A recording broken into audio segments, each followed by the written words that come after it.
Welcome everyone to another Conscious Conversation. I'm Ariel Garten, one of the founders of Muse.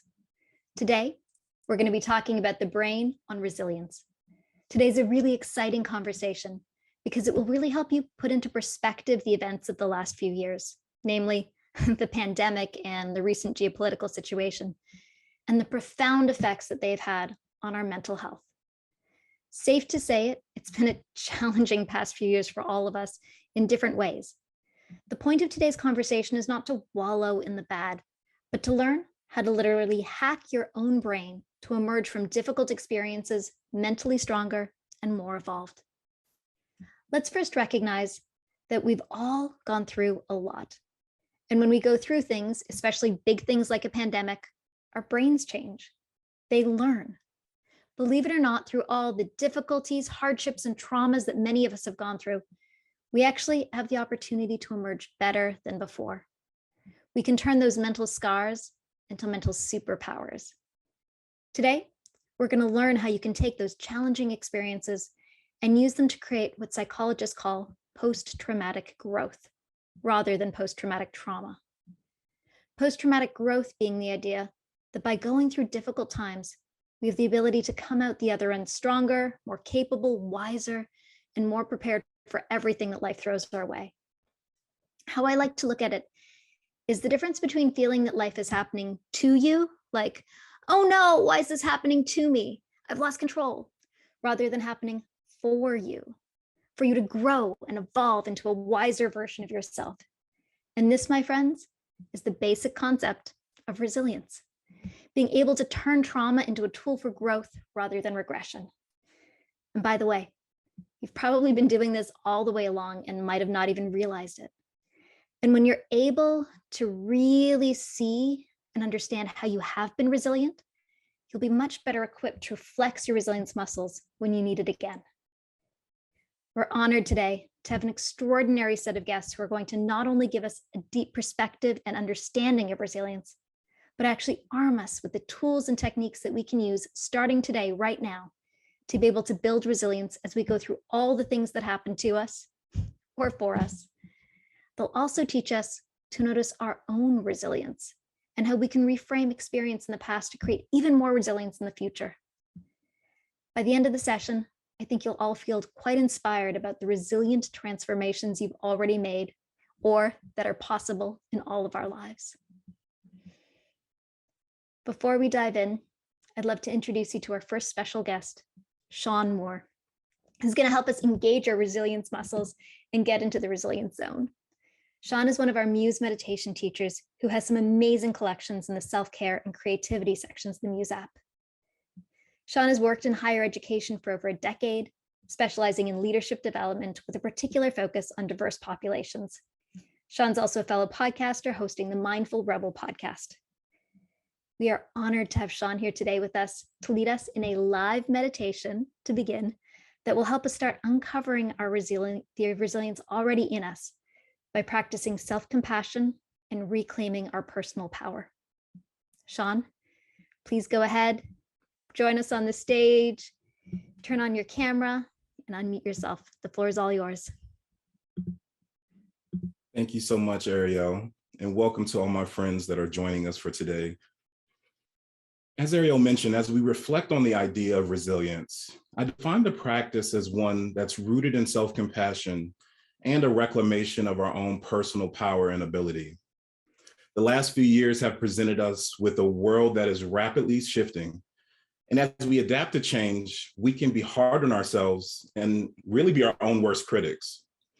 I think often of a quote by Sharon Salzberg that says, resilience is based on compassion for ourselves as well as compassion for others. In our practice today, we'll flex that resilient muscle and redirect compassion to ourselves in this moment. So just allow yourself to come to a comfortable seat. Whether you're seated in a chair or maybe on a cushion on the floor, just allow yourself to find strength in that seat. Gently rooting down in the sit bones, allowing the spine to lengthen, the back of the neck to lengthen, the crown of the head reaching to the sky. Softening gently in the shoulders, the elbows, the hands. Maybe resting the hands face down, right on the knees or right on the thighs, whatever feels more comfortable for you. And just take a moment to check in with the breath. Taking a moment to take assessment to what's happening in your experience. Whether it feels good, bad, skillful, or unskillful, just become aware. And sometimes we're so in motion, we don't ask ourselves how we're doing. So just use this as a moment to check in, asking yourself, how are you in this moment?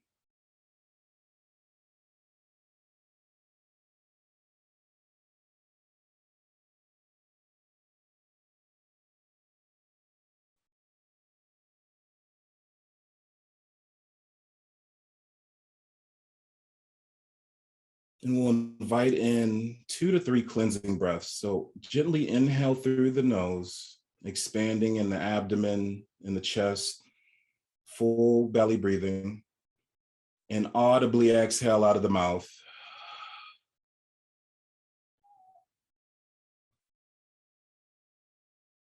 Take 2 more at your own pace.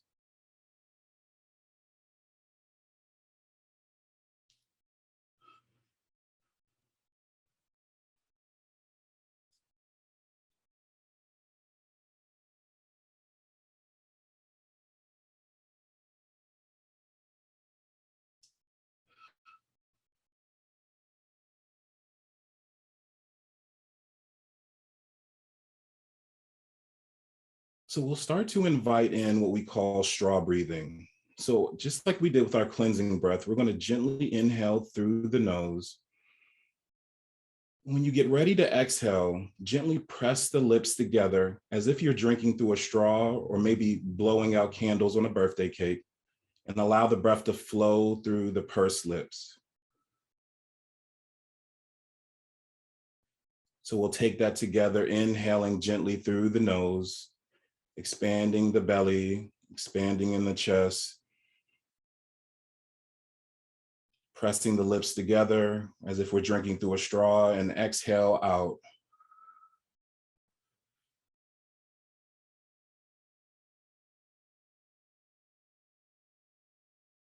Take 3 more breaths, flowing gently with the inhale and the exhale flowing out as if we're drinking through a straw. 3 breaths at your own pace.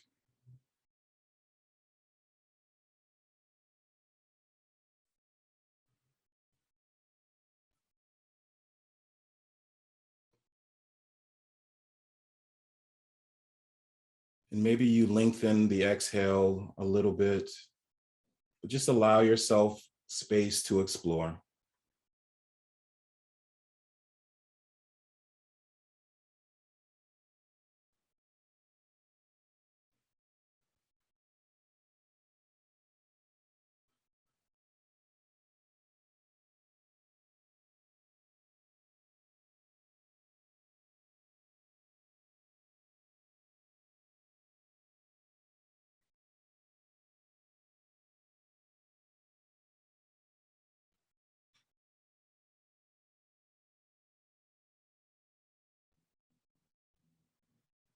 When you've created space to flow through 3 cycles of that breathing, just gently release that and just notice the open awareness of our practice. Gently allowing the breath to flow in through the nostrils and out through the nostrils.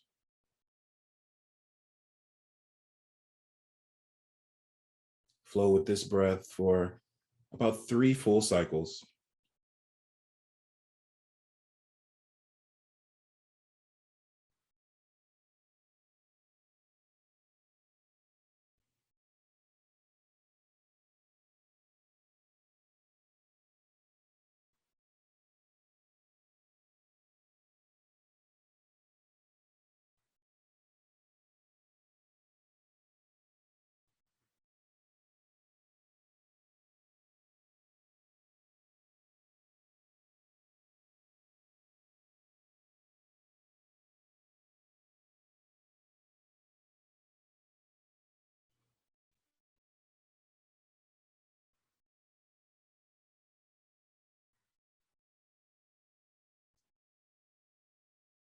And as we start to close out this experience, gently bring the hands together right at the heart center, pressing the palms together, allowing the chest to rise to meet the back of the thumbs.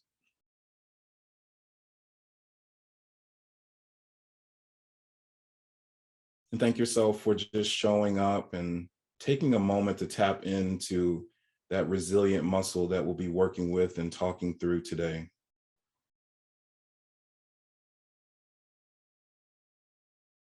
As we close out here, gently rub the hands together, generating a little love, light, heat, energy between the palms. And when you feel that warmth, rest your hands on a part of your body that needs just a little extra TLC, a little extra love, a little extra compassion. And just breathe deeply into that space, knowing that that'll be different for everyone experiencing this practice.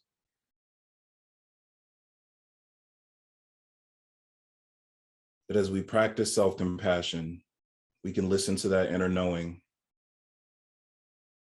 and connect to our needs.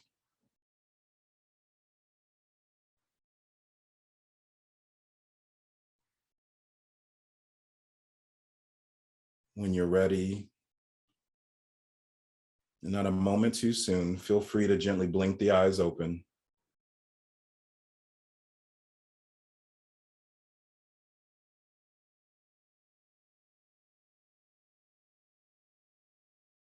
Thank you all.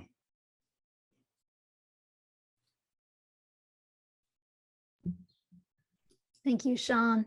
That was really lovely. Thank you for guiding us into this conversation about resilience. And I know we're going to be talking down the road about meditation and how that lets us tap into our space of resilience and why it's so effective. So that was beautiful. Thank you. Hopefully you can stick around for the Q&A afterwards and share more of your insights. Thank you. So we just got to feel a little bit of the techniques that we can use for resilience. Now we're going to dive into resilience in the brain with our next amazing guest. Dr. Alex Corb is a neuroscientist, writer, and coach. Dr. Corb has studied the brain for over 20 years and is the best-selling author of The Upward Spiral, using neuroscience to reverse the course of depression, one small change at a time. Dr. Corb has a course in the Muse app called The Well-Being of Neuroscience and has appeared on several episodes of the Untitled podcast. Dr. Corb, please turn on your mic and camera and join us on the stage. Hi, happy to be here. Hello, we're so happy to have you here. So we just got to hear and feel Shawn's beautiful meditation. Yeah, that was wonderfully calming. Thank you. And building of resilience. Can we start with the definition of what resilience is to you? Yeah, I think resilience is being able to weather the storm. I always think back to that, the metaphor of, the strong oak tree that gets blown down in the strong winds, but that the supple reed is able to bend and withstand all of that impact. It's kind of like we're floating in the wind and yet we're still stable. Right. And the way that changes sort of in your real life is, I think sometimes people think that means, they have to be infinitely flexible. But I think there's a middle ground where no, you can be, rigid and focus on the things that are most important to you, and being able to be flexible about the things that are less important to you or the things that you can't control. That makes a lot of sense. You also have a surfing metaphor for resilience. Can you share that one?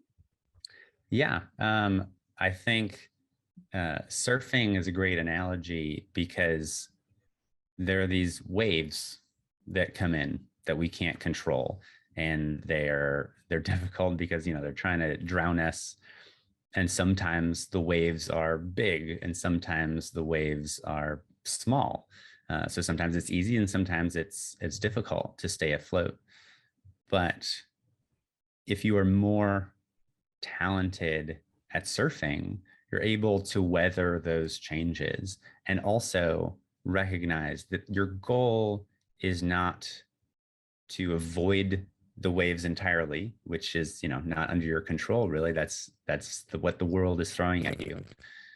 Nor is your goal to try and like stop the waves from crashing over you, but rather to accomplish what surfers accomplish, which is to just ride the wave. And there's some difficulty and complexity in that, but you can get more skillful at it over time so that you don't just have to avoid the difficulties in life or try and stop the difficulties in life. Although if you can, sometimes that's useful. But a lot of times the most powerful thing is to just ride with it like a wave and use it to get you somewhere. What are some tools and techniques you can use to ride that wave? In the metaphor that I'm sort of using to describe the wave is our own emotional circuitry.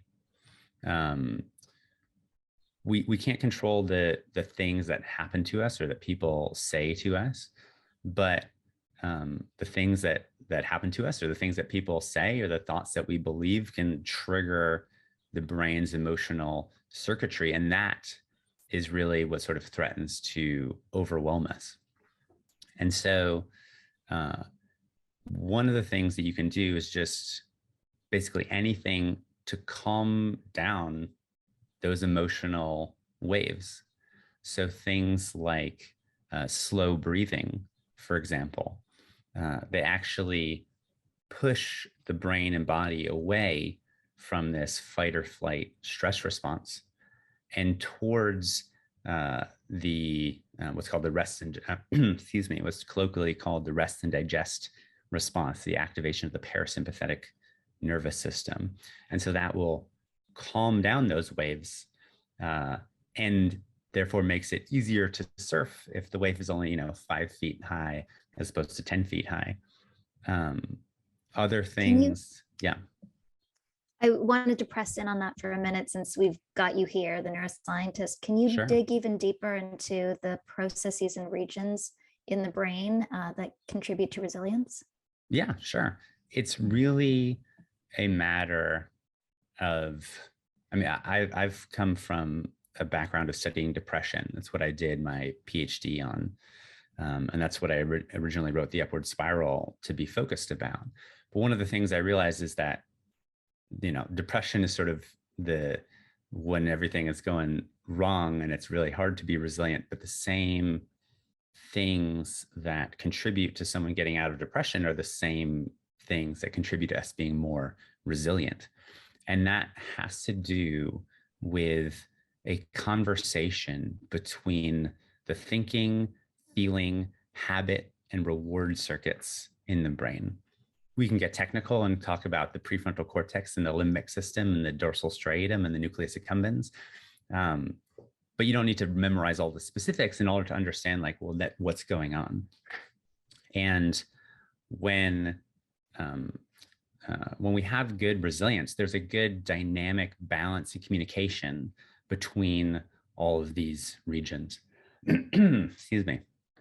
So when something stressful happens to us, it gets our emotional circuitry fired up. When our emotional circuits are activated, it decreases, or rather overwhelms, the ability of the thinking brain, the prefrontal cortex, to regulate those emotions or to be intentional about our actions. So when we're feeling really emotional or stressed, we're much less likely to act with intention and much more likely to act out of impulse, whatever is most immediately pleasurable. Oh, there's a cookie.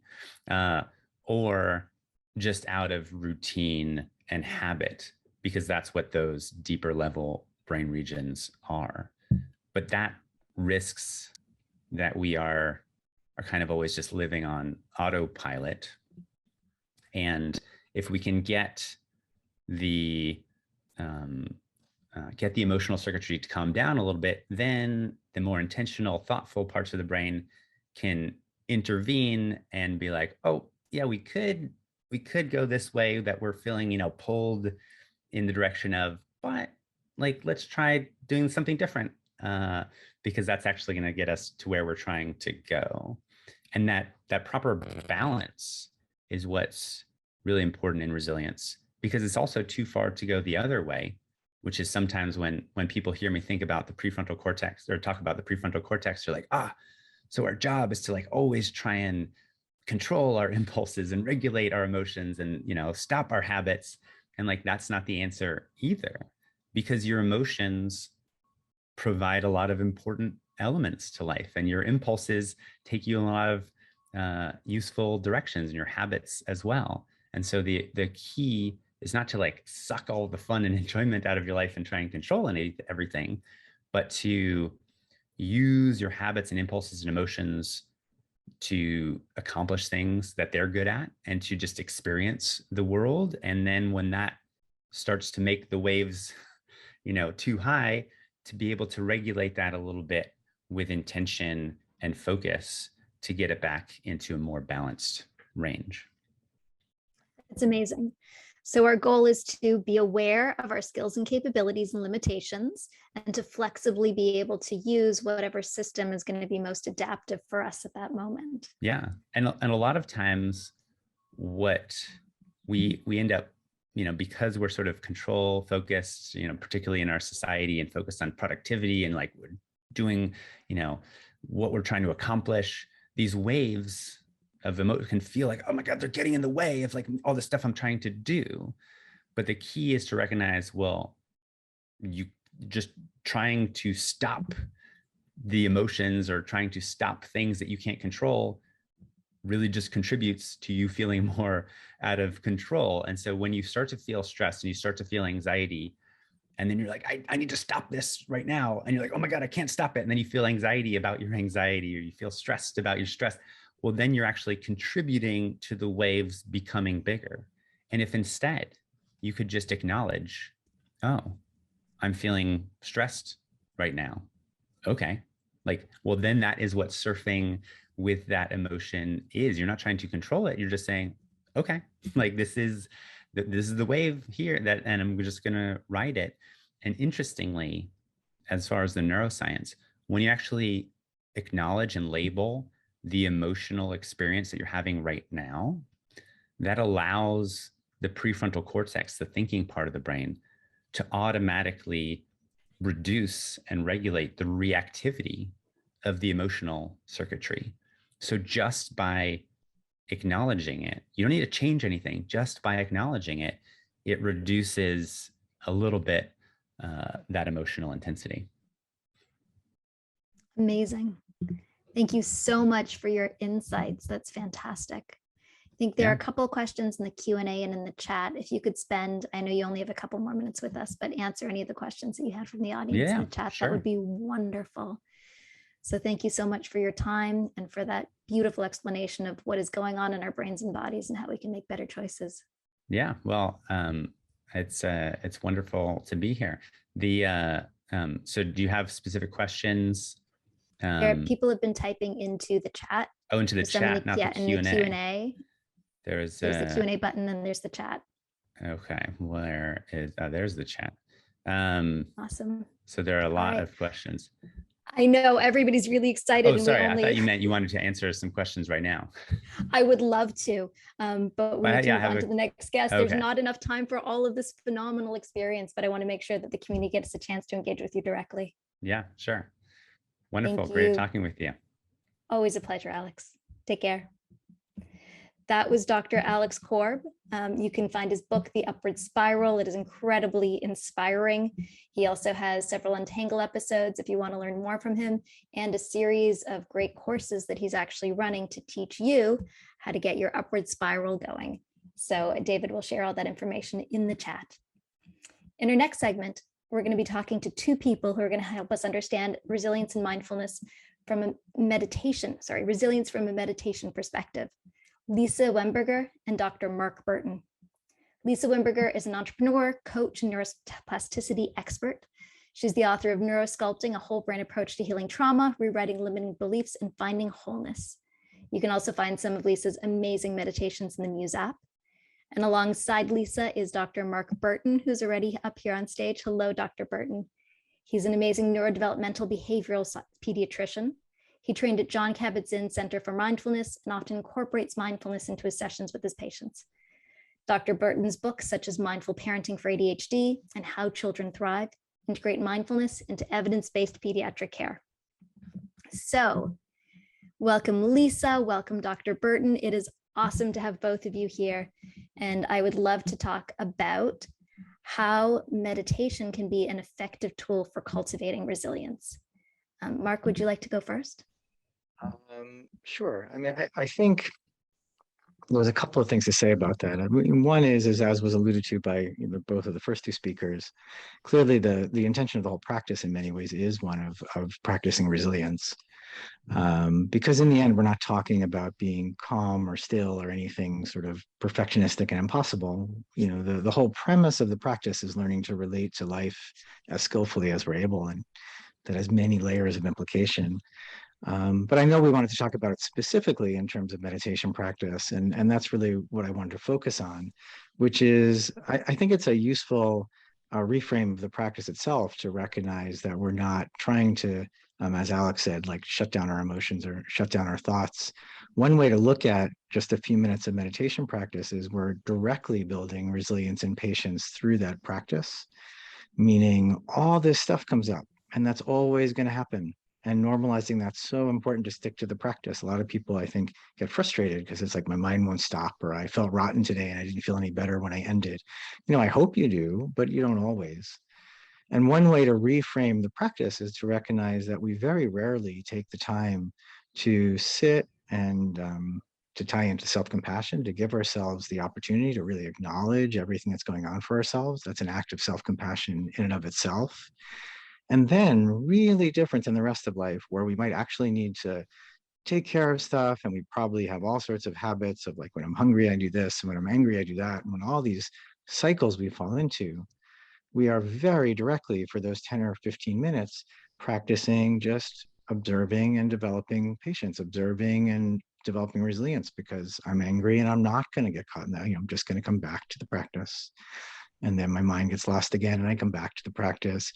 And it's a really different perspective on the whole practice to just recognize that, we are for those few moments, and I'm curious what Lisa says about neuroplasticity, but we are for those few moments actively building this trait of being able to experience the ups and downs of life with more awareness and less reactivity in kind of a direct muscle building kind of way.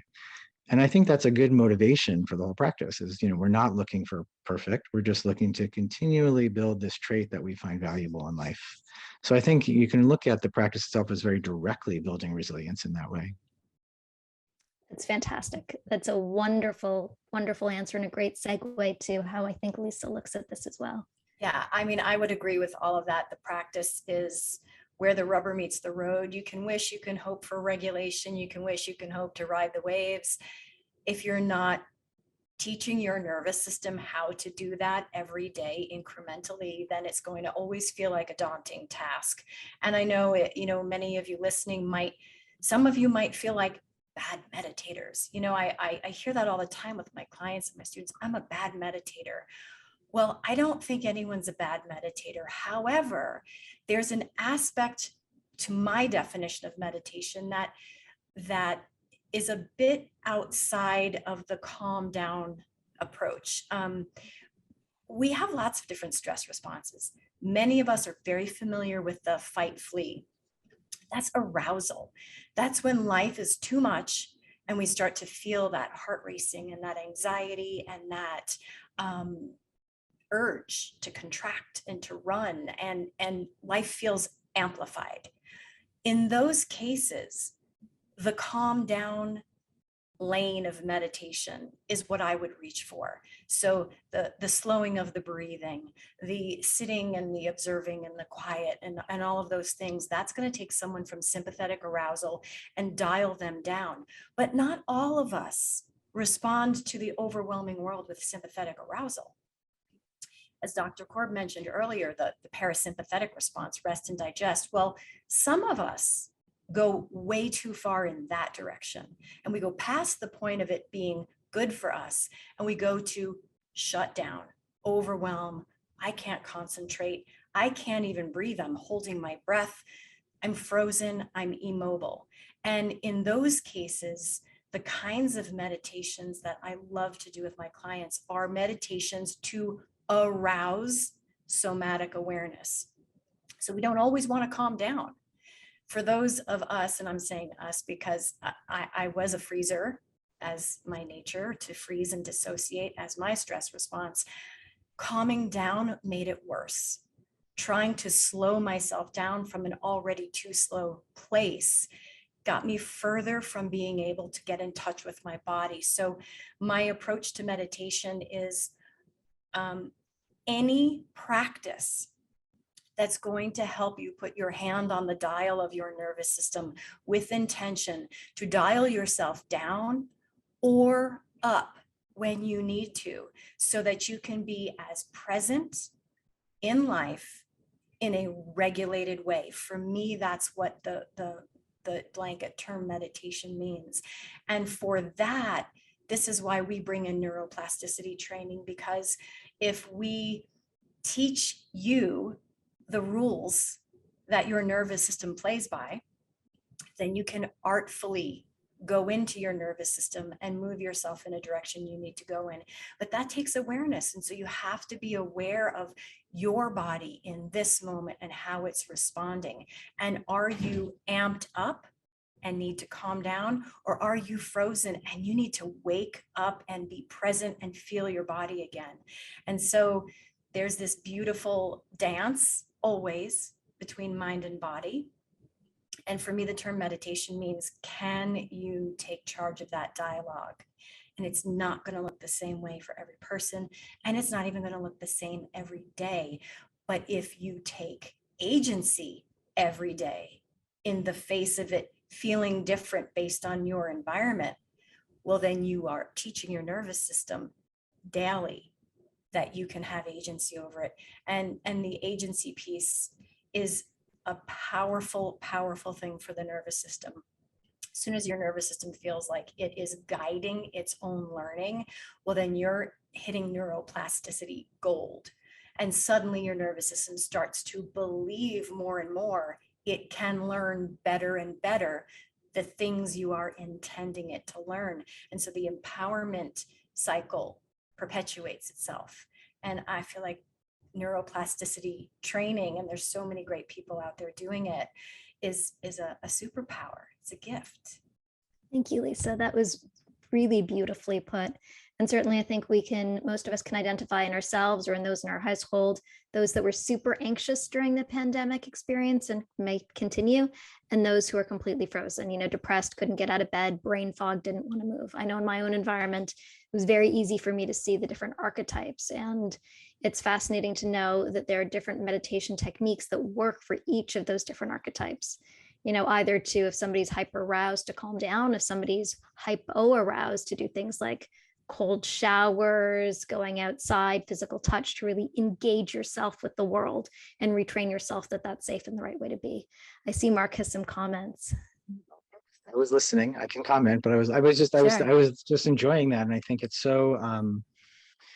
I think the word that's come up actually several times, which I think is so important, that also relates to just understanding mindfulness in the context of real life living is intentions. It's that it's so easy to get caught up in reactivity and fear, or, like you're saying, overwhelm and shut down. And in either situation, you're losing touch with kind of often just the stuff that you know best. It's like, and we all kind of, I think a lot of mindfulness, you can look at it, that if we can stop and step back, we're exploring and building traits that let us access stuff we kind of already know in many ways. One of which is we're kind of, I think most people feel like on days that you feel more settled and more seeing things with more clarity, you make better choices. And then what happens in real life is you get caught up in all these paths that just sort of get you in these different spins that we all experience in different ways. Like you're saying, it's a little different for everybody. And then the practice lets us come back to just sort of, oh, this is what I can see is going to be best in this situation. It's also a very proactive practice, which I think is sometimes overlooked. So you talk about, resilience in the bigger context. Resilience doesn't mean being passive. It also means taking care of things when they need to be taken care of. And that's part of this whole practice, is we're going to do that with more precision, because we choose to build the traits that allow us to access that more often, which is why the whole practice ties to neuroplasticity, because the whole practice and has been, neurologically linked to neuroplasticity in many studies. So we have only one more minute, but two great Oh, wow. questions in the chat that I want to ask. So Dr. Burton, Patricia would like to know, what would you be your advice to the ones that have a hard time just being mindful and do nothing? She says, I feel I need to be productive all the time. Rationally, I know that's not also, rest is also productive, but I'm struggling to change my own behavior. That is a great question and correlated for so many of us in different ways. I mean, just so often, like, we kind of know what the next best habit to change would be in life, but it's really, really hard to do it. And I think as a start, I would say that part of breaking that cycle of just needing to be fixing and doing all the time certainly is the practice itself. So one answer is just recognizing it's that same concept I started with, like, just by committing to the practice of mindfulness, that is by nature going to be building that trait of letting yourself for a few minutes practice letting go of doing and fixing, although it's going to be really hard for, who knows how long, if that's your habit. So that would be the foundation, I would certainly say, in this context of mindfulness and meditation in general. And then I would just add, because I know there's another question I want to give Lisa a chance, so I'll just give a short answer, that you can take that same perspective of mindfulness, I think, to how we're living every day in a very valuable way. I sometimes call it like a mindful calendar exercise, like pause long enough to just step out of autopilot and look at the average week and see how you're prioritizing things, and then recognize that there might be something you almost want to schedule is downtime. It's like, I need to get outside once a day, or I need to exercise a little more, or I need to set aside my to-do list, when I'm having dinner, and I'm just going to commit to. But there's a broader perspective when you talk about living with awareness that you could take, off the cushion and just reassess periodically. Am I taking care of myself, day to day in the same way? So I would think some balance of those two things might be helpful. That's fantastic. Thank you so much. And we don't have time, but I really want to ask this question because there's a bunch of dialogue in the chat about it. This is for Lisa. Any techniques you suggest for ADHD busy mind? The writer asked, labeling my emotions and what's happening doesn't help in terms of calmness and clarity. What would be beneficial for people with ADHD, or when labeling my emotions isn't effective?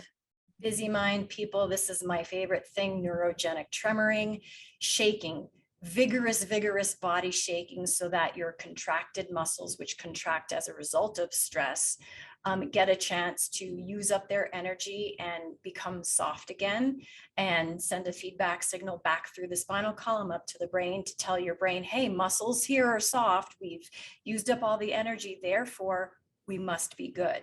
Your brain's going to interpret soft muscles as a sign of potential safety, which may calm you down. So for all of my very aroused people, before we even meditate, we are going to do some neurogenic tremoring, which the body knows how to do. We've just forgotten. And so we're going to shake it off, literally. That's what I would do. That's awesome. Thank you so much, Lisa. Thank you, Dr. Thank Burton. you. This has been so informative. Really, really appreciated. Wonderful. Appreciate being here. Thanks, you. everyone. Thank So you. happy for your time. So you can check out more resources from Lisa and neurosculpting, which is her methodology. David's going to be putting them in the chat. Lisa also has a set of amazing meditations in the Muse app for first responders, but anyone to use to reduce their trauma. Dr. Burton has contact to his Untangle episode and more information about his books also in the chat. They're both fantastic resources for you to utilize.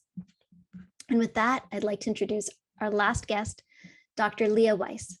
Dr. Weiss is a researcher, lecturer, entrepreneur, and she teaches compassionate leadership at the Stanford Graduate School. She helps corporate leaders prevent burnout. In her book, How We Work, Live Your Purpose, Reclaim Your Sanity, and Embrace the Daily Grind, offers research-backed actionable steps towards finding your purpose at work. If burnout is something that affects you, I recommend listening to some of Leah's meditations on burnout in the Muse app. Welcome, Leah. How are you? I'm so happy to be with this community today and with you, Ariel. Thank you. Thank you. Can we actually start by talking about community? Because I know it's an interesting aspect that you bring into resilience.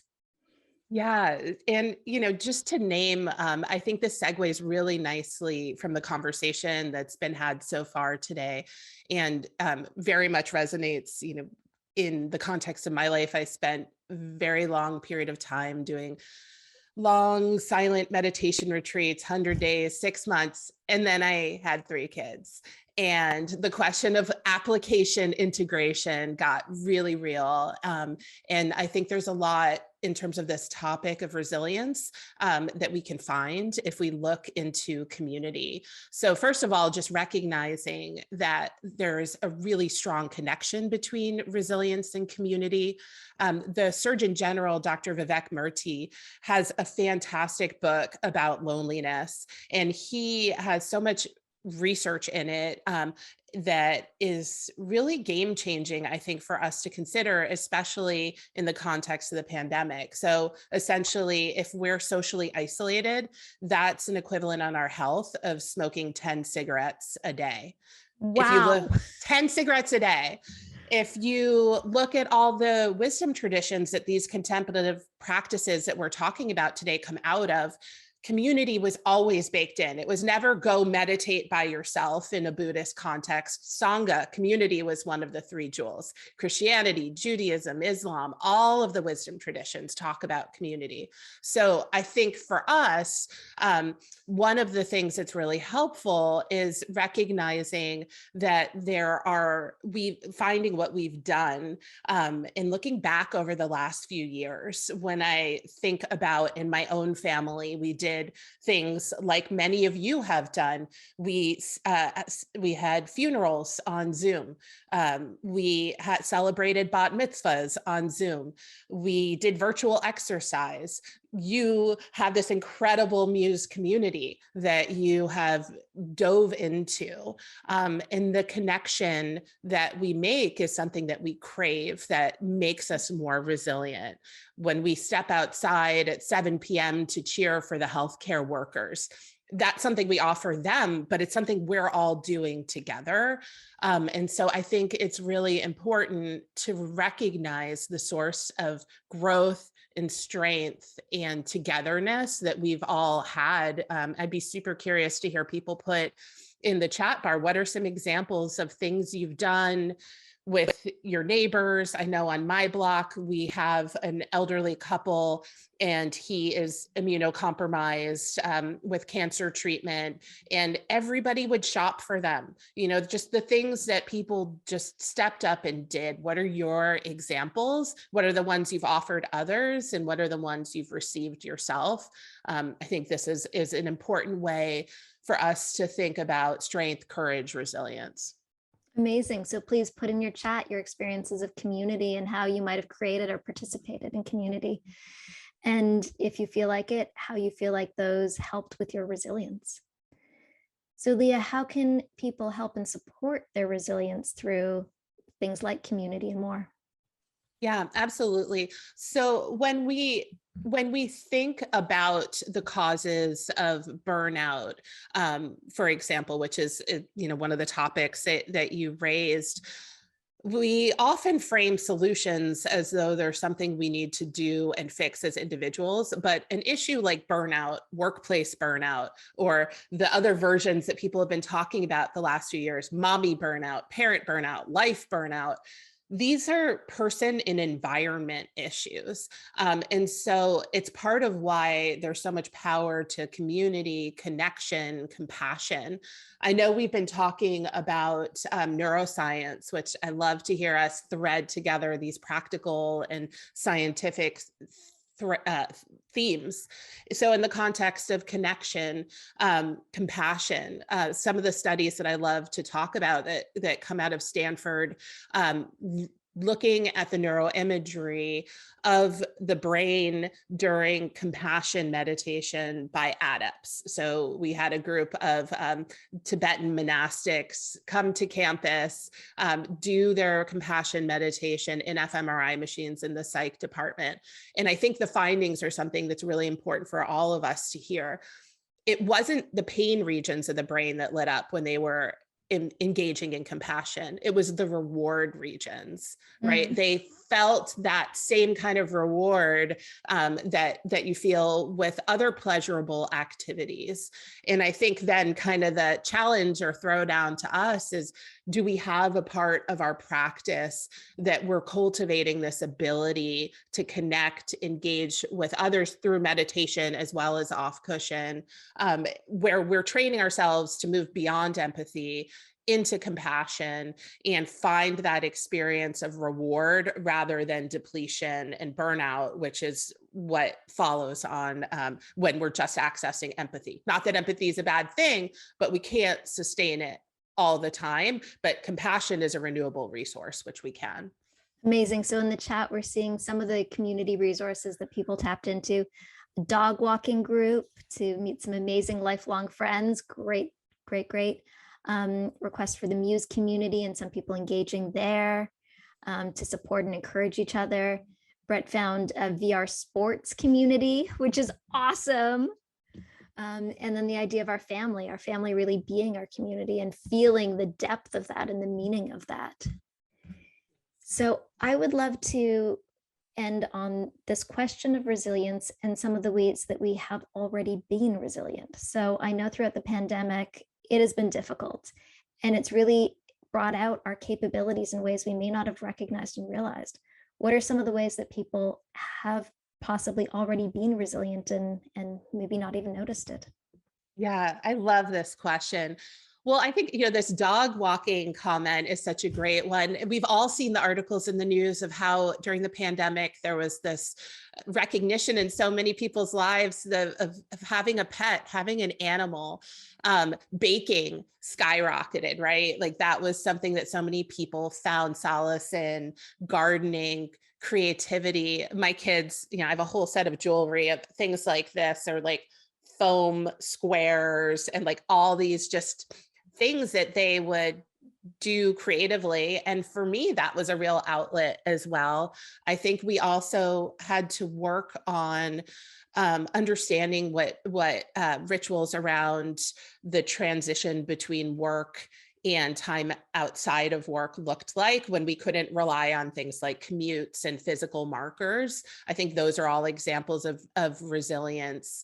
And I think there's also the drive towards activism, towards giving, towards whether it's giving for food banks or shopping for neighbors, all the stories of bravery and resilience. And I think that we need to continue recognizing all of these kind of intuitive responses we had, the things we wanted to do that we found soothing. That there's this idea in Tibetan natural meditation of finding the places, not just on the cushion where you're sitting, which is all, of course, so important, but finding the places in life where you are cultivating your perspective, your attention, and your emotional habits. So I think if we continue to really double down on locating those, cultivating those, and talking to each other about those, the community piece to amplify, because another person's good idea becomes fodder that I can grow from, and vice versa. And we all do that for each other when we're a community of practice. I love that. And I love that you engaged and created community in the chat, sharing these ideas. Now people are talking about them, talking about their dogs, their experiences. It's fantastic. So thank you so much for your time. You can stay around for the Q&A, correct? You'll be able to stick with us. Wonderful. So with that, I'm going to wrap up and we can move to the Q&A portion in a few minutes. Thank you so much, Leah. Wow, everyone, that was an extraordinary set of conversations with so much insight. We can really understand now that it's important to see what resilience looks like so that we can notice what we have been doing that is resilient. And as we notice, we actually end up amplifying that experience of resilience inside of ourselves, sharing those tools and techniques, and building our resilience as we go.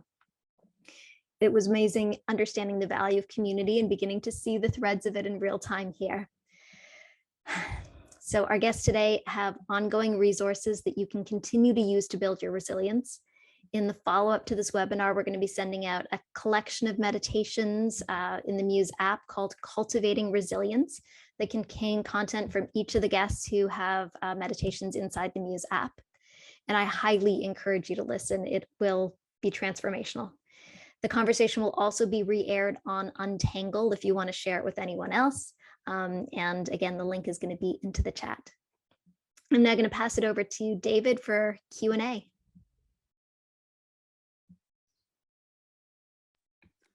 Thank you so much, Ariel. What a great conversation. That's awesome. So everyone, throughout the webinar, we've been compiling some questions. A lot of them have been answered, but we're ready for Ariel to answer any questions you might have. We're also setting up a discussion group in our Muse community to address any questions we didn't have time to get to. So with that, I'm going to hand it back to Ariel for the Q&A. Please populate the chat with any questions you have remaining. But before we answer any questions you have, I know Ariel has a couple of questions for some of our speakers who are still here. So Ariel, I'll hand it over to you to start off our Q&A. Thank you. And Mark, Leah, Lisa, please turn on your camera and mic and join us up on stage. In fairness, I will join us I'm joining us for a minute, but I'm scheduled to start my afternoon at 1. So Totally understand. And you can drop off whenever you need to. And we super appreciate all of your time. So I love what everyone said, though. I just want to say thank you both for being here. It was great. Yes. Thank you. Yeah, and Mark is a physician with a busy schedule.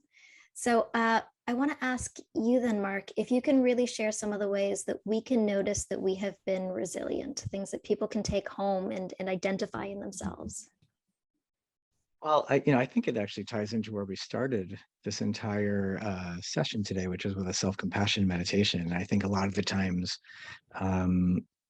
we're not only dealing with difficult things, but we're sort of thrashing ourselves over them also. I was connecting a lot with what Leah was saying, because it's a lot of parenting, I think, a lot of the time, of not only do we, want things to go well for our children, obviously, but then we're sort of giving ourselves a hard time when they aren't, which was not always in our control.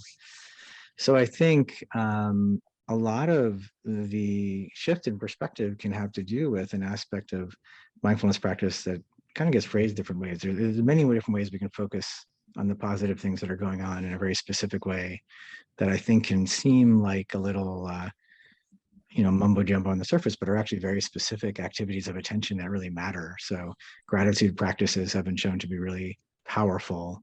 There's one that's sometimes talked about as almost a savoring practice, which I think is huge in terms of resilience. It's so easy to spend our entire day just caught up in all the stuff that's causing us fear. And that also causes us to not give full attention to and enjoy the little successes in life, or the moments we really connect with our kids, or when we did something well. So I think, in answer to your question, sometimes it is just another, not just only, but more specifically, it's another aspect of just active awareness and active attention, is to really make the choice to catch ourselves when we've done something that's gone okay, or that we're having a positive moment, or we're just outside in the backyard and the sun's out, and just savor those for a little bit of time. And that, really is a direct act of self-compassion, but it really directly changes our sense of ourselves and our resilience, because we, just give full awareness to what's actually happening, even when something positive is going on, can have, really, intrinsic value. That's fantastic. Thank you so much for all of that insight. We know you have to drop off, but thank you so much. I do have to drop off, here. So thank you. I really appreciate being pleasure. here. Take care, everyone. Bye-bye. Yes, Mark. thank you. Thank you. There's a question in here for Lisa.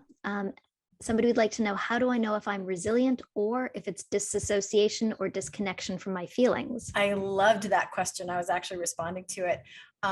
Sometimes happy's just happy. And here's something really interesting. We have forgotten how to trust ourselves. And understandably so, our outward world demands a lot of us. We're global. We're online, everything is outward, outward, outward.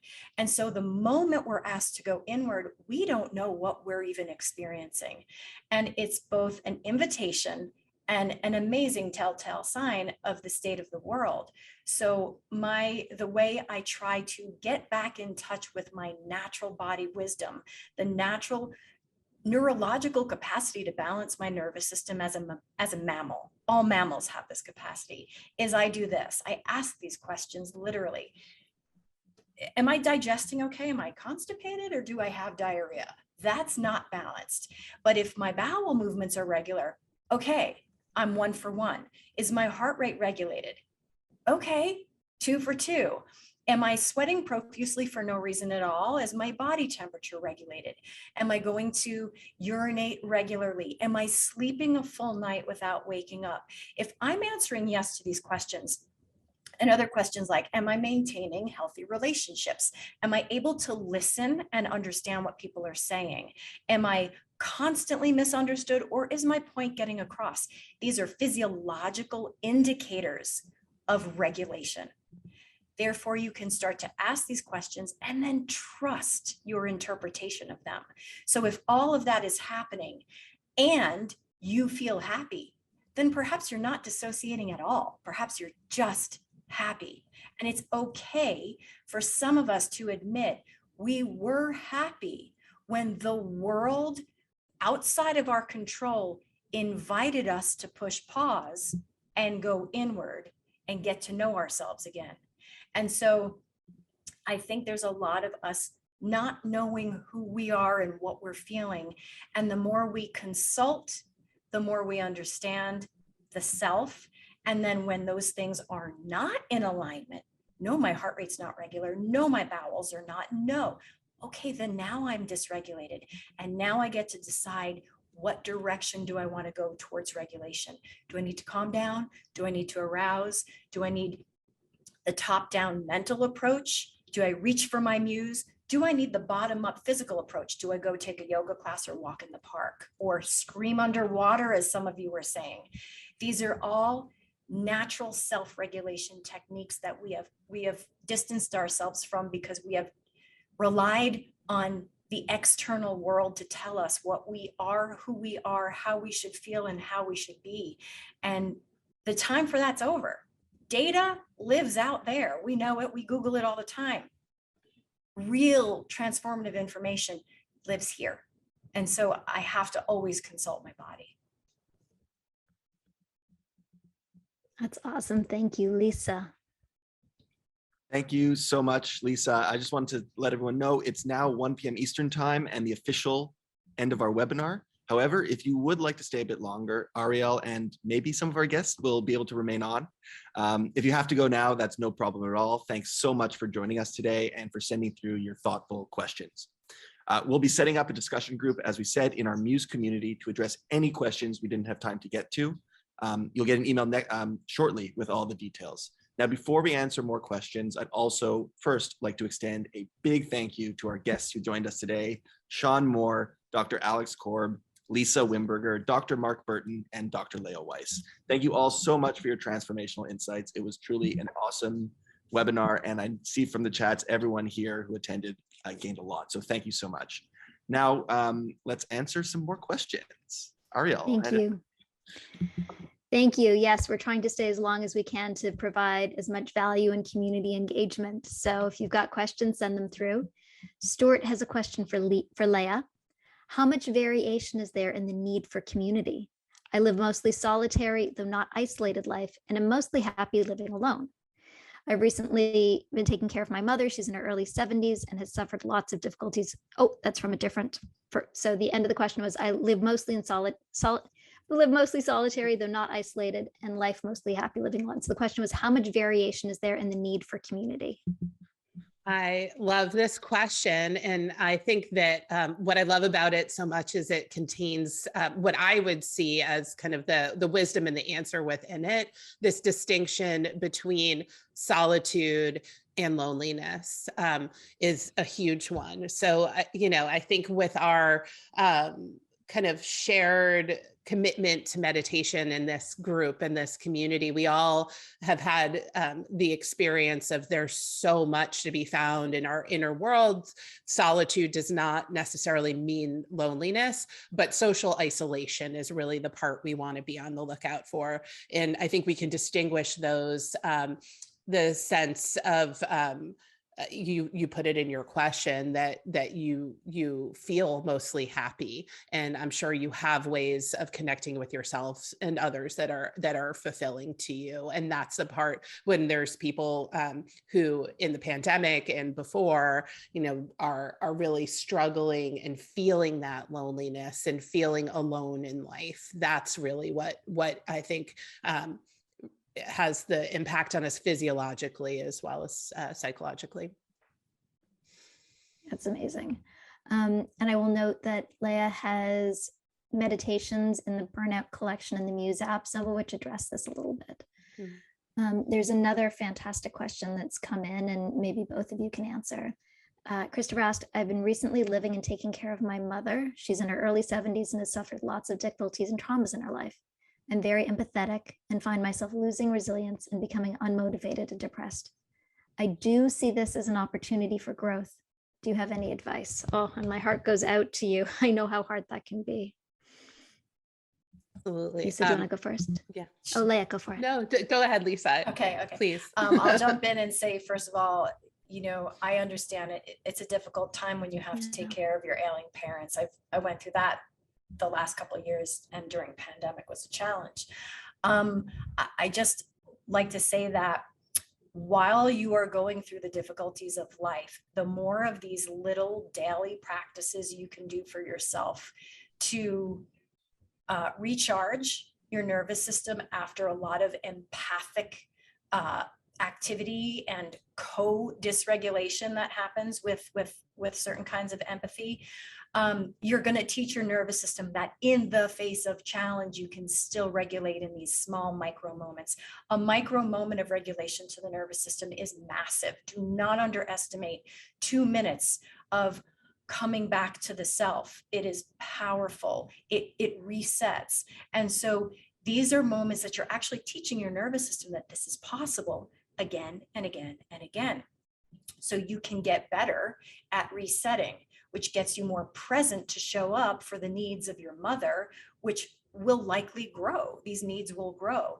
And so empathy is a wonderful thing when we know how to consolidate, recharge, and integrate after and come back to the self, so we can show up again as empathetic as we'd like to be. It's not to be turned on volume 10 24/7. So these micro moments are so very important for you to teach your nervous system that in the face of all the things life's going to throw you, you can do these moments of regulation. Amazing. Thank you, Lisa. Leah? Yeah, I love how you engage with that, Lisa. I think, what would I add or augment? I think this is a place where sometimes the learning and study around the difference between empathy and compassion, and then there's a whole world of practices to dive into where we can experience the difference between empathic attunement and a compassionate response, and then get kind of more acclimated with moving into compassion, which doesn't then automatically tip us into empathic distress and kind of the mirroring of the suffering, instead allows us to be responsive to the suffering. But this is really hard work, and we are physiologically wired to be mirroring, especially our mothers, right? The whole idea of mirror neurons came out of mother-infant study, and we as babies copy our mothers. And this relationship is something we continue our whole life. And so I love in your question that you flag this as an opportunity for growth, but it's also something that I think what Lisa talked about with being really attentive around boundaries and replenishing is even more important, because if there's one person we're going to join on their frequency and vibrate with, it's our mothers. So we have to be even extra aware of how do we do this for the long haul. And I'm definitely thinking about this a lot with my mother and her health. And a lot of people have said before me that the real test of our kind of spiritual and meditation practice is exactly in our family of origin and these kinds of experiences. So we don't get 100% ever, but this points to the places where we need to develop and grow and take it into the path, which is exactly what you spoke about in your question, which is really astute. Yep. So this is our growth. Being challenged with these things, learning from them, shifting from them, feeling them, reflecting on our past through them, overcoming them through this situation, and then coming out the other side and seeing how you've developed and changed, and the skills that you've used and the experience that you've had, the depression, the dissociation. All of these are pieces of growth. All of these are pieces of reflection. All of these are opportunities for us to say, wow, that happened in my life. I now have this depth of human experience that I can draw from, that I can be compassionate to somebody else with, that I can communicate about, that I can now use as my well of resources when I go into the next situation to see, hey, I thought my limitations were like this. Actually, I know they're like this. Like, I know that I can go that deep. I know that I can get in there, and it may not be pretty and it may not be nice, but I got through it. And as you get through that, you say, whoa, I did that. Yeah, I was a little depressed during it. Yeah, I was a little disassociated. We're all human. We all do what we do. It's okay. Nobody needs to do this perfectly, but you do it. And when you get to the other side, you look at yourself and say, wow, congratulations me, thank you life. Thank you life for giving me that depth of deeply touching, meaningful experience that I now wrap into my own story and narrative and go through life with more depth with. Okay, on that note, this has been utterly beautiful. Really, really, really such a wonderful opportunity to connect with everybody here, the participants on the webinar, Leah, Lisa, and everybody that we've had, all of the community, the amazing questions, and thank you for having the courage to go to these places with us. And it's an honor to be able to support and hold space as it happens. Thank you so much. This was amazing. And Leah, it was wonderful to hear your heartfelt, insightful answers. Really wonderful. Likewise, such a pleasure. Really enjoyed this. And Ariel, thank you for being such an incredible host to all of us. Thank you. It's been a joy. Thank you, everyone who's watching, sending you so much love and so much inspiration at all of the resilience that we've been able to garner as a community together, as individuals, and take forward into our lives. Be well.